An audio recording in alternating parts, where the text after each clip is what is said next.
Shavua Tov, Leilou Nishmat, Étoile Nejma Batester, ainsi que la Astacha de la situation actuelle, que ça se passe le mieux possible et que ça se finisse le plus rapidement possible, en ayant le moins de casse possible.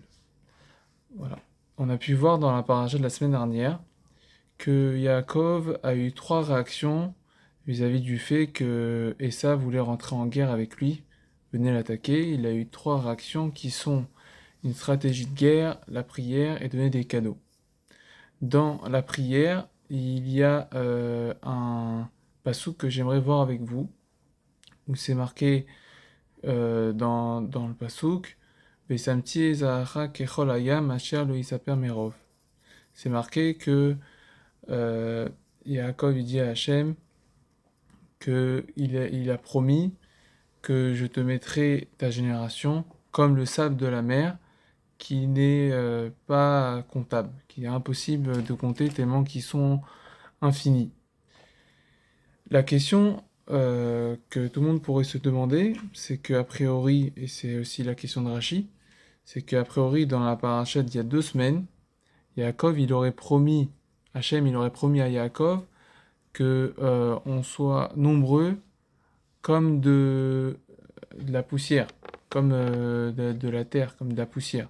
Là, on voit que dans la paracha de Vaishlach, on ne parle pas de poussière, mais on parle de sable. Donc il faut comprendre pourquoi il parle de sable. Alors certes, sable, c'est quand même justifié, parce que Hachem a promis à son grand-père, Avraham Avinu, il a promis qu'on allait être nombreux comme du sable, mais pourquoi donner plusieurs qualificatifs? Voilà.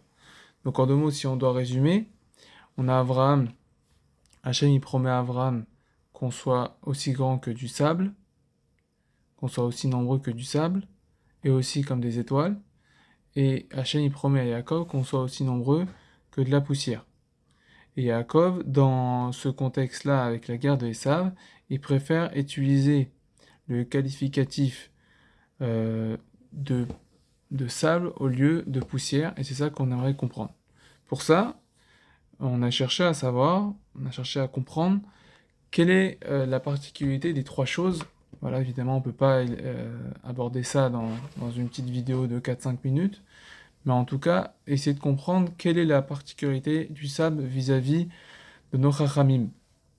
Alors, on sait que le sable, c'est en fait par l'érosion ou par plein de processus naturels, c'est une pierre qui est devenue du sable.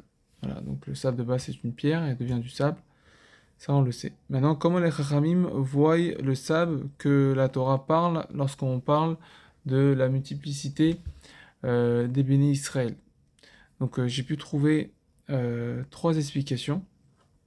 La première explication, la plus connue, c'est que c'est marqué quand Hachem il a dit à Abraham, il a dit Kechol Asefatayam, comme le sable qu'il y a sur le littoral, sur la bordure de mer.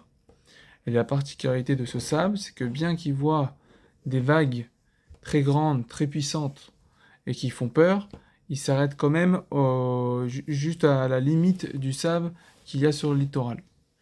Et donc, c'est pour faire une parabole avec le fait que même si des fois on voit des ennemis qui viennent nous attaquer avec force et qui font peur, il ne faut pas s'inquiéter parce que la vague elle va s'affaisser et donc les ennemis avec.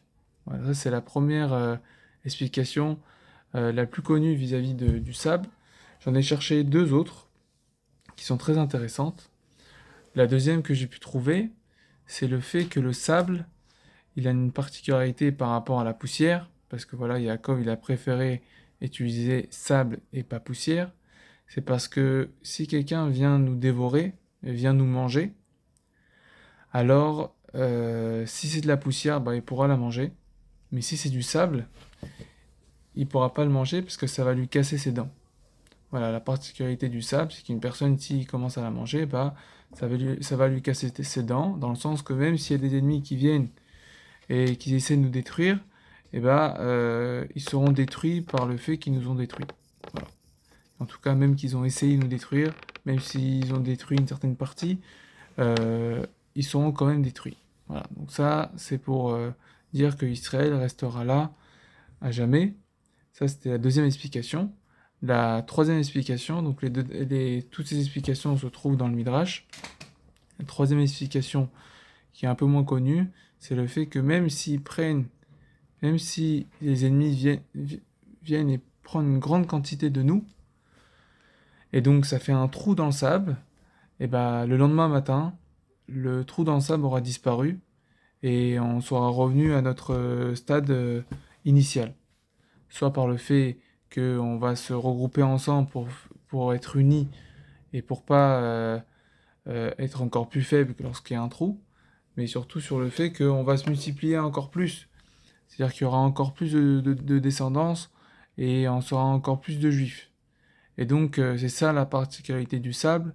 Donc en gros, si on doit bien résumer, Yaakov nous explique que lorsqu'on est dans une situation un peu compliquée, il ne faut pas perdre espoir et il faut surtout rester solide et ne pas avoir peur parce que même si la vague vient, eh ben, la vague va s'affaisser devant le sable qui est devant le littoral.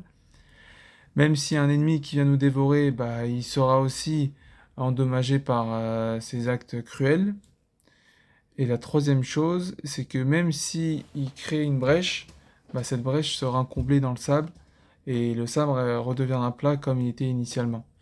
Donc Bezrat Hashem, qu'on puisse sortir de cette situation, Bekarov et Rev Tov.